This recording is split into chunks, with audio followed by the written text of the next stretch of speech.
Hello, everyone out there. This is Tomorrow's Opportunities, another edition of True Life Inspirational Stories. Tomorrow's Opportunities aim is to inspire us into action. Our stories is a means of bringing people like you and I to come here to tell us how they have taken action in one way or the other in the course of their life to move from where they used to be to where they are now. My name is Deborah Olukemi Suleiman, and today we have a wonderful guest. I'm so excited, I'm so happy, and I'm honored to have a wonderful guest in the house, Shola Akinrolabu. Please kindly introduce yourself to our guest. Thank you. Thank you. My name is Shola, like you said, and I'm a family guy married with 2 kids. I live in a city called Oxford in the United Kingdom, and yeah, what do? I work as a cybersecurity consultant, for large organizations, helping to solve, security challenges. And generally like life. I enjoy the daily things of life. I love God and the things of God, and I am happy to be here. Thank you very much. We're happy, we're excited to have you with us. Thank you. We're going straight into our interview. The first question I have here with me is, what single event in your life would you say has most significantly contributed to where you are today? I think that's a very interesting question. But then, just looking back, it's very difficult to pinpoint one thing. Many things have happened in my life, and even the chance that I was born, to my family, where I was born, how I was born. There are very significant stories all around there. To even start that, I was born as a stillborn child. Wow. That was beaten back to life. So that in itself is the essence of my living in the first place. Because someone else might have, I think they were on their route to drop me off into the mortuary or whatever, that he died on arrival. But then someone was adamant to say, you know what, beat him, keep beating him, smack him and see if anything comes out of him. And then suddenly, I cried. So it tells you that life can easily, this life might not have existed if, someone didn't take a chance at the time. But, and in that respect, I think that's what now even makes what I'm about to say a bit more significant, because it's, like I said, a lot of things have happened. But then, there was a point in my life when I lost a dear one, and it was close to home. It was too close. It was too close. It was like I was in a tunnel, a dark tunnel, and I was walking through that tunnel. It was dark, but then God saw me through, and my life kind of at that moment turned around. Because yes, I was doing very well at the time. Nothing was supposedly supposed to be an issue, with my life. My career was going on and all that. But when it happened, there was a pause, and there was a rethink. And for me, the rethink was what God used for me at the time. I think was that He took me back memory lane and said, you might not have been here. So in this moment, give praise, be thankful, just appreciate me, and then let's keep going, So for me, that was the darkest moment of my life, and it remains the most significant thing that has contributed to who I am now, because that event was 7 years ago. But now, who I am today, that's the event was what made me, I would say. Wow. What a wonderful story. So let me just assume you are a miracle baby. Sure. You are a miracle baby. I'm so happy. I'm so grateful for your life. And because of your existence, you are here today to tell us this story. We really appreciate that. That was a wonderful story. And for the incident you talked about that happened, that turned something significantly around in your life. It's also like you made, if I remember, you tried to talk about you even being here today, that in any situation, in any circumstances, we should just give thanks. Give thanks. Thank you very much for that, for sharing that with us. We appreciate it. Next, can you share a time when you made a regrettable mistake or experienced a big failure? How did you recover from this instance? Yeah, I think failure is failure is a good thing, right? So it's not bad to fail as long as you don't dwell on your failure. And I think exactly. that's my motto, and I think it works. But and I'm not. I've tried lots of things. I've failed in little things, like here and there. You fail there, but you don't count it significant. It's not a big mistake, and I led there. But one that I think I might want to share is, and it happened as soon as I finished my university, my first degree, my bachelor's degree, and I wanted to, you're going to for your NYC, but you have a 3 months break between. I think for NYC, for those that don't know, is National Youth Service Corps in Nigeria. So you had a 3 months break, and you thought, what can you do with that time? To fill that time and to be productive. And because I was, coming out of university, you have this promising future that you are aiming for. And so I took a professional exam. I prepared for a professional exam. I attended the course, prepared for the exam, went for the exam, and I failed. But coming out of university on a high, and then quickly, as soon as reality sets into, professional life, down to ground zero. But then it was a turning moment as well in my life, because I thought, you almost think that you can walk on water when you finish university, like. So that thing brought me back to myself, and like saying, yeah, this is failure in your face, So what happened at the point was, I think I like, reflecting back on that moment, I thank God for how I reacted, because yes, the bus ride home was very tough, because I felt like I was going to pass when I went for the exam, obviously, because I prepared. But then God then failed. I didn't feel bad. It was a little margin. It was terribly little margin. But then, you feel so bad, so terrible. But you get home and you be like, okay, what's next? This exam is 25,000. I don't have it from anywhere. I'm not going to get it anywhere.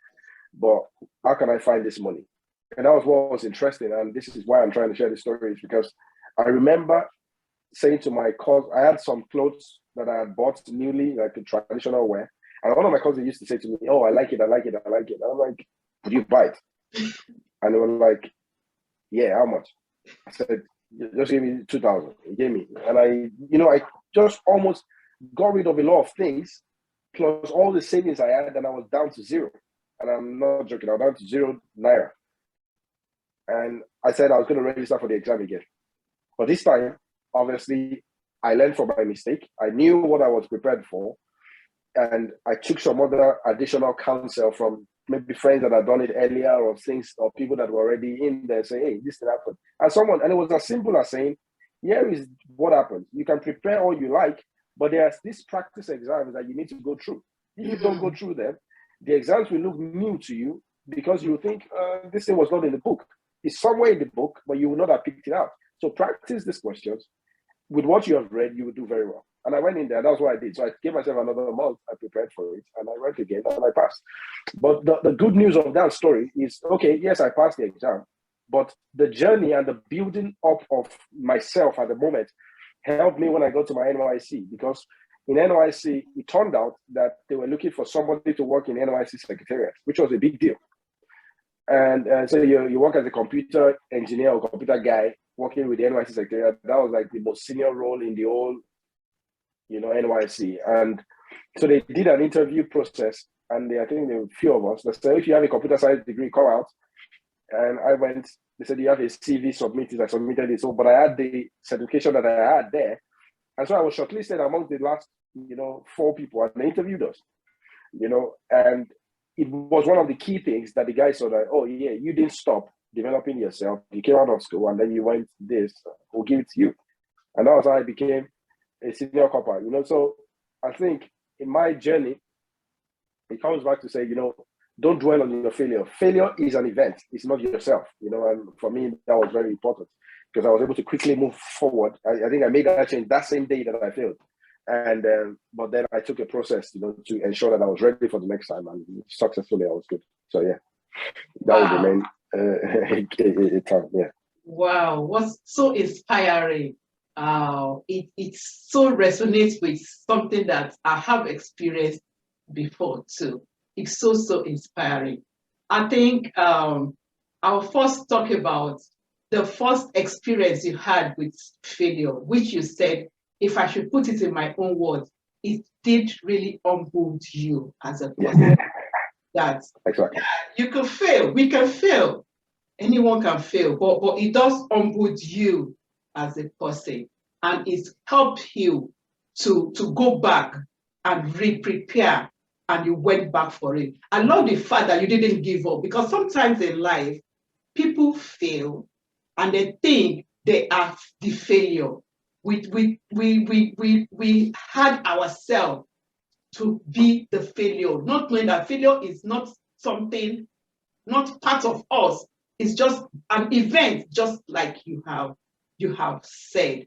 It's something that really happens in life, and it's meant for us to take and to learn lessons from failure and not giving up.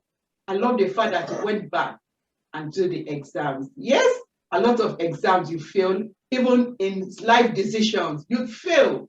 You think this is going to be successful, but you just end up and say, oh, this didn't work out well. But that doesn't stop us from relaxing and not going back, facing the challenge again. I think it's just good.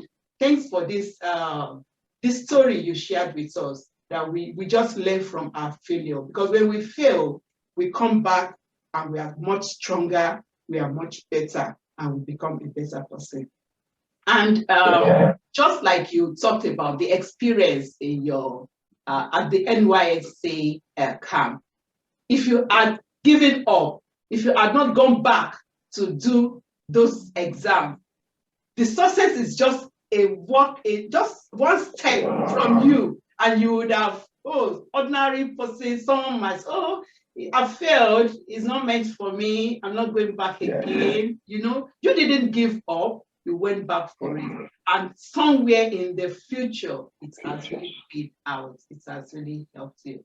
I'm so happy for you. And I know these are also steps and things that have moved you from where you have been before to where you are currently. Thank you very much for sharing this success. God bless you. Next, what do you do to motivate yourself when you are feeling down?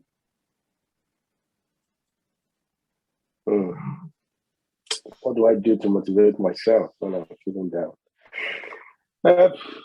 Yeah, I guess we all have those moments, when we are feeling down. But largely, I would say that I live above and little, maybe once in a very blue moon do I have those moments of feeling, because I'm so occupied, with life and moving forward and trying to sort this out and that out, that you have little time to think of, what's not working and why is that not working and why is that not working. The ones that are working, just focus on them and keep moving forward. But then what else? I'm able to reflect back my memory lane and thank God for the journey, because for me, it's always about being thankful. And I think if you're thankful, you hardly can stay in a place of feeling down, because when you realize how far you've come, I used to think of, how I grew up, where I was living when I was young in Lagos. And then when we moved into an area where there was no light, but my dad had a house and we were grateful to God, and how we used, batteries to put on the TV and stay on, the journey to go to university when it was not convenient. My dad was able to help us, sending us, 3 of us to private schools, it was tough. Life was tough. Everything was tough, But then you got over to the United Kingdom, had your second degree, had your third degree, had, life is good. You have a family. So really, you have a job. Even when you don't have a job, as long as you have a roof over your head and close to where food to eat, for me, it's a lot to consider and be thankful for, and should quickly take you away from all of that. So I think reflection is a good thing for me anyway. And I try to reflect also. God helps me in the place of prayer when I'm trying to pray.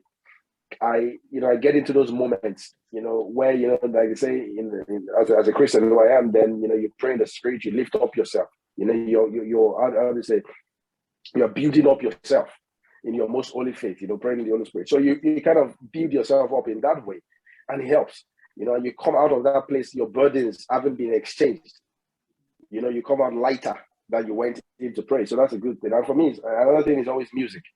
Music is never far away from me. And I love that. I sing a lot. I praise the Lord. I try to get my children to always dance and just be happy.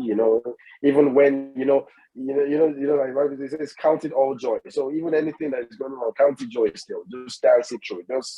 So I think for me, that's always, and you will see me in my lowest moments still dancing. That's a very important thing for me anyway. In my lowest moments, as long as I can have the energy to put on the music, that's it.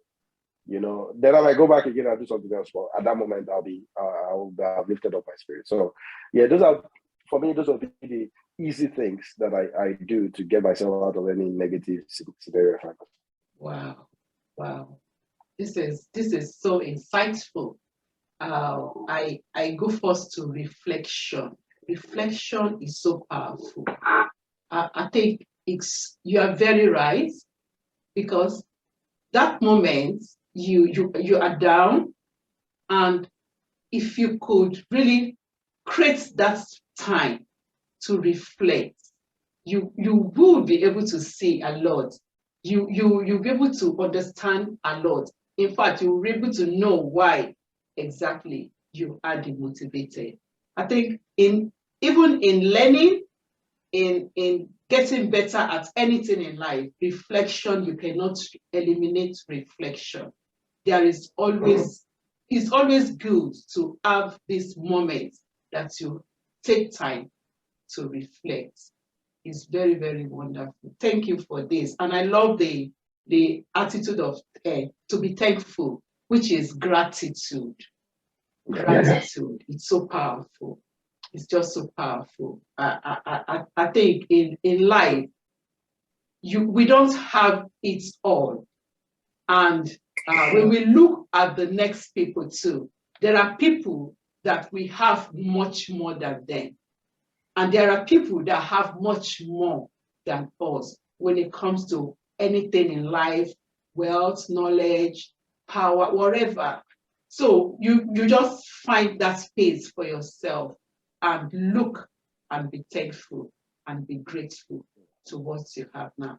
It's so touching, those stories we talked about in Nigeria, the struggles, why growing up and everything. It's just so touching, and I'm happy for you. It's now a story, and that's how life is. Because I still believe there are still people in that type of situation right now, even as we are talking, but they need to strengthen themselves up and know that someday they will definitely come out of this struggle. It's just a matter of time. I love the prayer part. Very, very true. I do it too. Prayer have a way of impacting us and bringing our moods, turning our moods for better. You just go in, take it to God, and by the time you're out, you feel, you have a different feeling, and it's just supernatural. It's not something that sometimes we can really describe naturally. Yeah.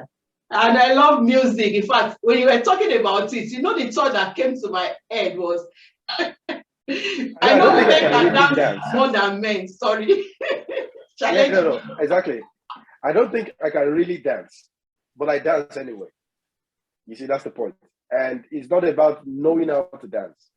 And it's just, like the Bible talks about, it said David danced with all his might and all his strength and all. So yesterday I was looking at myself, and I think there was a song that actually ministered to me one time recently, that said something about in your presence, Lord, I want to be more, how do you call it? Like almost unconventional, or I want to be worse than, my state. I want it to be worse than the previous, and what that means is I don't want to, hold myself in any extreme. So if I dance this lowly today, I want to dance even lower tomorrow. I want to there, but you're building up that you don't matter in the thing. It's to the audience of one, and that one is somewhere else. So as long as I'm not dancing to impress my wife or to impress my children, I'm just dancing to God. Just joyful, and what's within is what comes out. Yeah, so insightful. I understand what you're talking about. It's the art, it's the attitude of the heart and the reasons why you dance. And it doesn't matter what form of dance you take. It's just, in fact, the worst of dance, in as much as it's pure, wholeheartedly, it's seen in the sight of God as something that it's wonderful and acceptable in His sight. Yes. I like the example you talked about when David danced. Thank you very much for this this story you shared with us and the insights you are bringing into the interview. We're moving forward. Can you share the top 2 habits that you have that have helped you to make your life happy and help you achieve your objectives? Just 2 habits that have made you happy in life and help you to achieve certain objectives. Habits. I think a regular habit for me would be, I guess, if we take prayer out of it, that's how you start your day for me anyway. That's how I start my day. And so I've got into that habit of praying, worshiping God and all that. So yes, that's one. But learning will be something very important for me. And having to be, it's not about learning because you want to be a professor, you want to be, the most intelligent guy in the room, but just learning from being not content with where you are. You never know enough. There are lots of people, they said it takes like 2 years to write a book. So if you read that book in 1 day or in 1 week, you have read 2 years of somebody's life.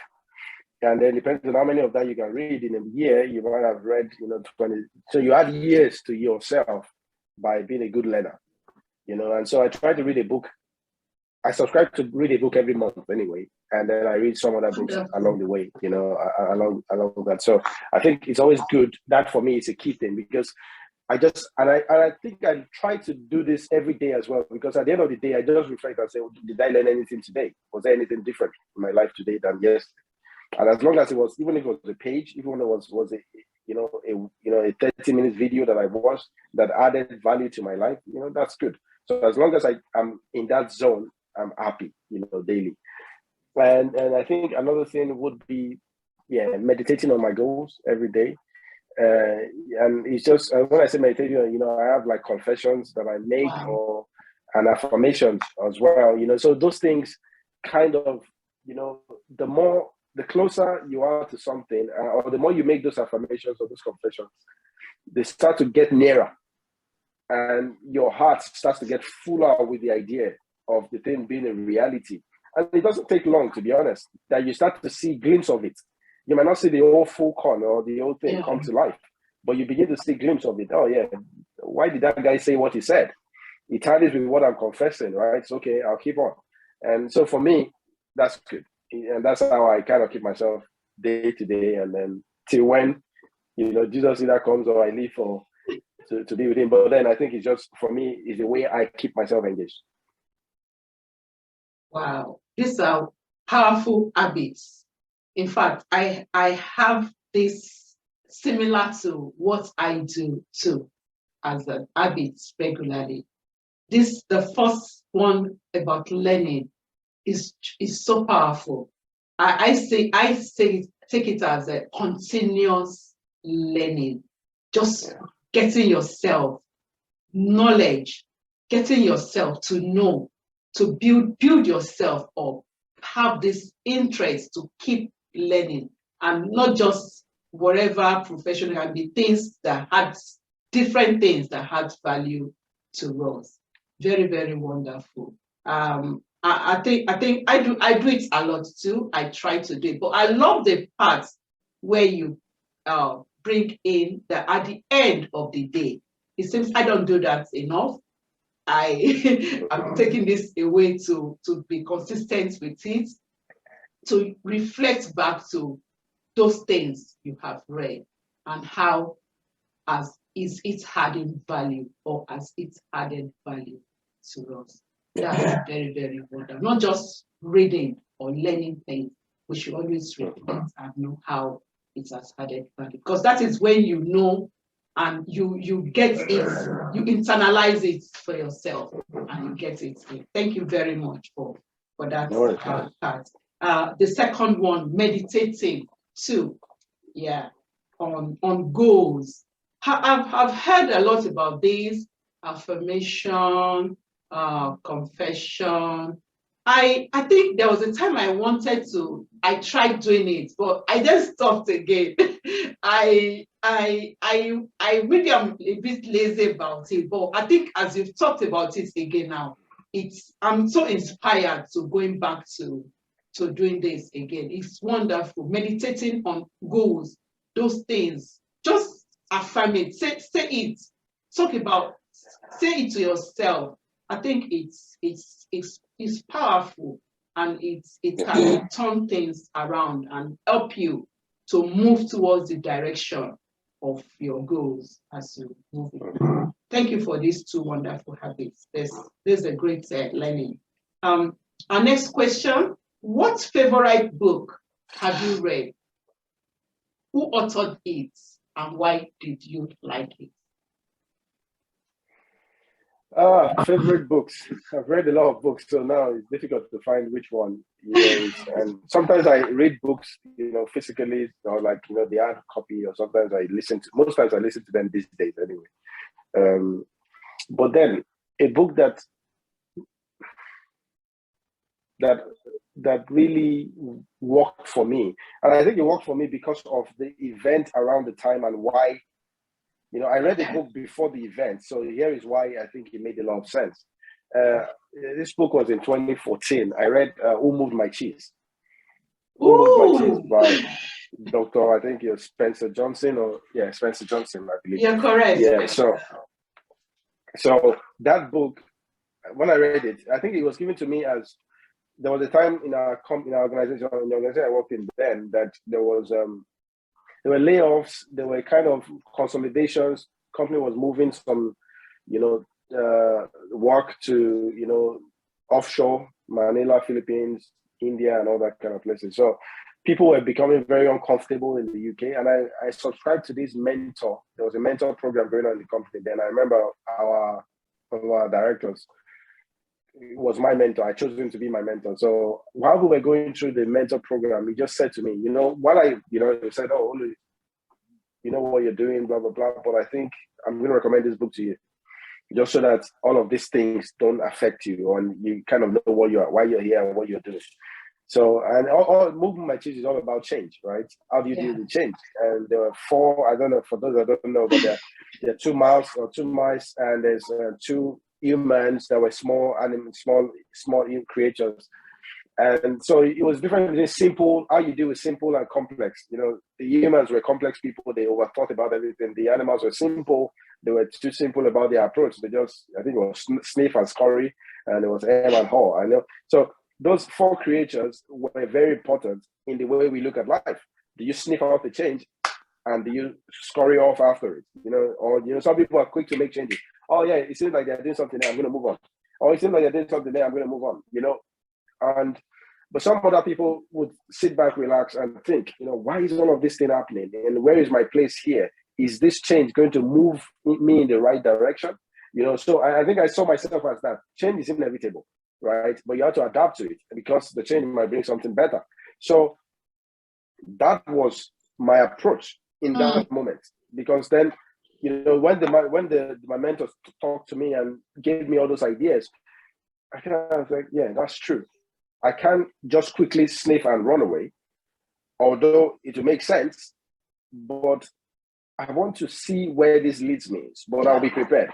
While I'm waiting, I'll prepare. I'll think. I'll see what I can be doing. So prepare myself, professional exams, try to do something. And it made a big difference, because it was around that time that I started looking out, because then I thought professionally in that company, maybe I'd grown to a point where move up was supposed to be a manager position, but that was not forthcoming. And then move sideways was get out of the company, you know. But then somehow another third option came to me and said, why don't you, since you've done most professional exams that you want to do at this time, why don't you look at education, go and refire yourself, you know? And that was how I looked out for opportunities for, you know, for PhD. And I subscribed. And I just thought about Oxford. I said, since I live in Oxford, what's the worst that can happen? I'll apply. They said no, but I'll apply to Oxford University anyway. So I did, you know, and it turned out to be the best decision that I made in that moment, because, and also, you know, I told you that I lost somebody in around that same time, you know, so it was almost like, do you dwell on the change?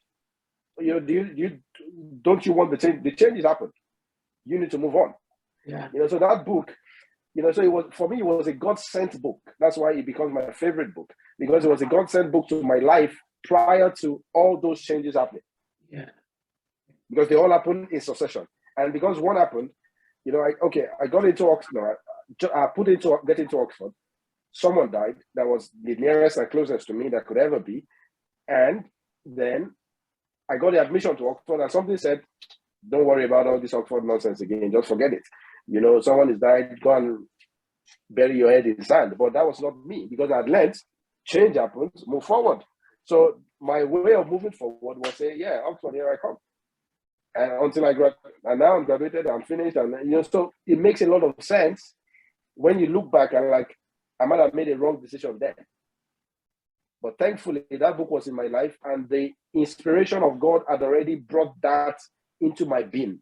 Wow. You know, yes, with the word of God and that. And so, you know, you just concretize things. So I think for me and for your viewers, one of the advice I would give is to say, nothing comes to your life by accident. Wow. Anything that enters into your life was meant to fulfill a purpose. Don't lose it. You know, because we quickly say, oh, that's not, I don't know why this person gave me that book. Just read it anyway. What's the worst that can happen? Read it, because there's a seed in there for your greatness, but you don't know until you take it. So I think that's my story. Wow, that was a wonderful book. In fact, when you just mentioned the name, I'm like, wow.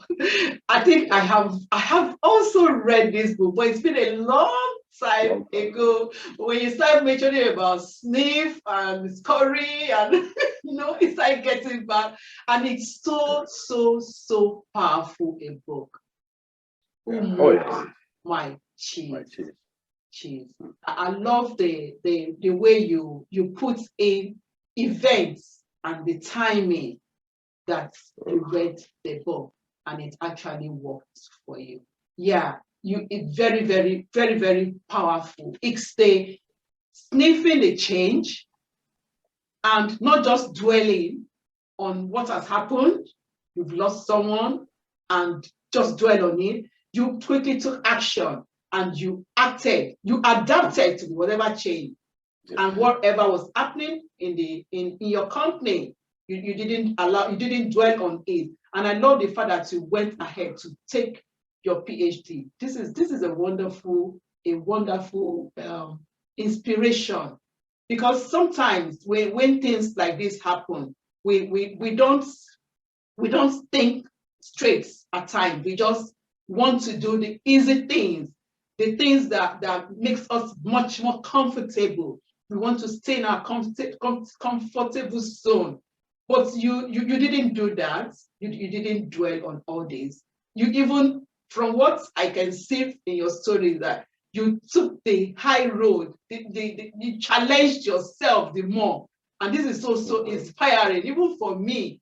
I'm getting this inspiration firsthand from you, from this interview.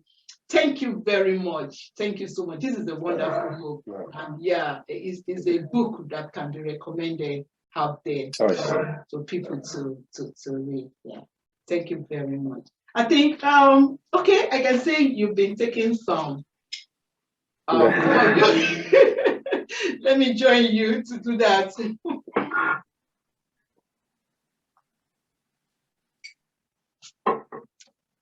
We're rounding up in a moment. Yeah. I have here, if you were asked to inspire with a word, what word would it be?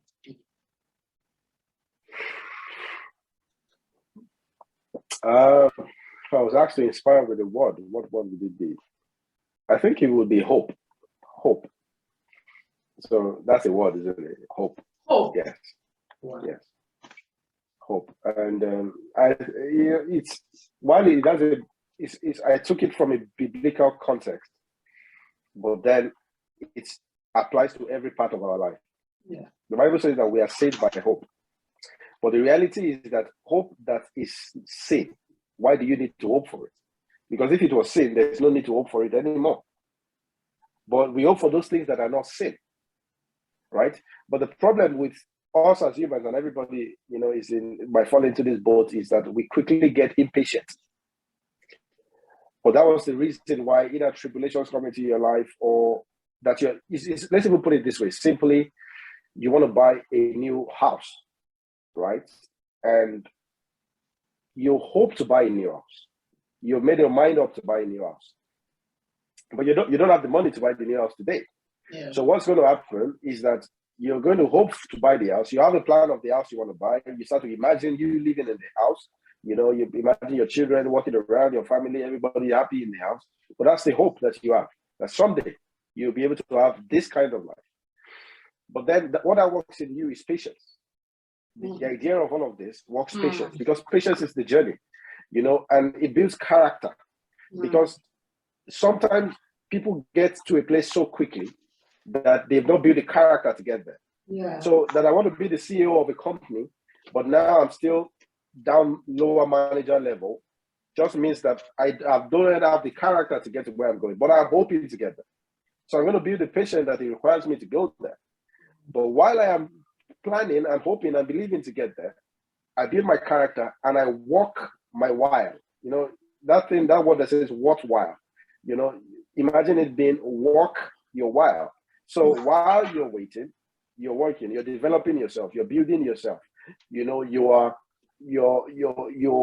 building relationships, you're meeting people, you're adding value, and then before you know it, you get to this point where the character has been built. And now that thing which you're hoping for becomes a reality. And what I've always found out about these things is that while it becomes a reality, you were already there before the reality came. So the spiritual overtakes the physical. So when you get into the physical thing, you're no longer as excited as you were when you were hoping for it, because you had already lived in the house. You had already seen yourself in there. All the while you were hoping and imagining and believing for it. You were already there. But you didn't have it in your hand, but you patiently waited for it. So while you got there, you were like, okay, yeah, what's next?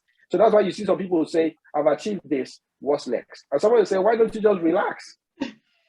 Stay there, But it's because that guy had already got there maybe a year before you saw him physically get there.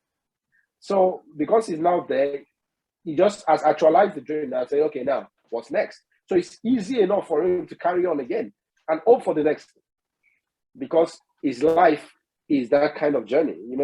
So I think hope remains a very good one. And the election in Nigeria that was called Hope 93 or something like that remains that hope, because you're believing that something greater is ahead of you. And as long as you hold on to that hope, the reality comes to pass. So I think for me, it's always an important thing that I never try to lose. While, looking now might not look, reality is there, but I just believe somewhere in my subconscious. Yeah. As long as I can actualize it, then it will come to pass. Wow. Hope. Very powerful word. I think no one on earth can live without hope. In fact, we don't even exist as at yesterday if we don't have hope for today, for tomorrow. We going to sleep last night and we don't have hope, no hope that, oh, something's going to happen next day. So what are we existing for? So this is powerful. And I love the way you had analyzed it, not just dwelling on hope, telling us what hope is. It's just believing in what we cannot see. We have not seen yet, that have not happened yet. But we just know that it's going to happen. And you linked it that hope leads us to patience, which is so true and wonderful. Because how do you learn patience? You had explained it all. How do you really learn patience? It starts from your hope. If you hope for something, it will make you to keep working at something. And in that working, and with good attitude, because you hope, you are building patience, you are learning patience. And patience is doing its real work in us. I just love this inspired word that you have brought in. Hope leading to patience, and patience itself goes ahead to build our character. Wow. And these are really, really invisible things that you don't just say that, oh, this is patience, this is character that has been built today. I've built a character today. It's not. It's just process. Yeah. And it all starts with hope. It all starts with hope. This is wonderful. And I love the fact that it finally leads to reality. Yeah. It's what we actually hope for to come to reality. And because we had worked in this process, when we have it, we now have what's next. So simple, as if it was so easy and just happened like that. Oh wow, this is so inspiring. So I think for me, I'm highly inspired, and I love the way the waves of hope, how it's moved. Hope leads to patience, and from patience, it gets to build a character. And before you know, what you hoped for had come to reality. And it's just as simple as that. And you start asking yourself, what's next? To hope for again, to achieve. Exactly. Next. Thank you very, very much. This is so awesome and insightful. And in fact, I'm so relaxed and enjoying this interview. I'm wondering, it's almost coming to an end. We are end. Shola, I'm so happy to have you with us. I'm so grateful that you had really decided to take this common opportunity to come to make us great and to come to impact life. We appreciate you. Thank you very much. Thank you very much. And I pray God continue to bless you and grant all your wonderful heart desires. We have come to the end of this wonderful interview, and I believe we have all learned something insightful and wonderful to take into our next day, next month, next week, even next year. We hope that you continue to take action in everything or every situation you find yourself, and not just dwell in, adapt to change and make things happen in your life. Thank you very much, everyone. Thank you so much, Shola, and I hope you have a wonderful day with your family. And it's going to be bye for now. Bye-bye. Thank you.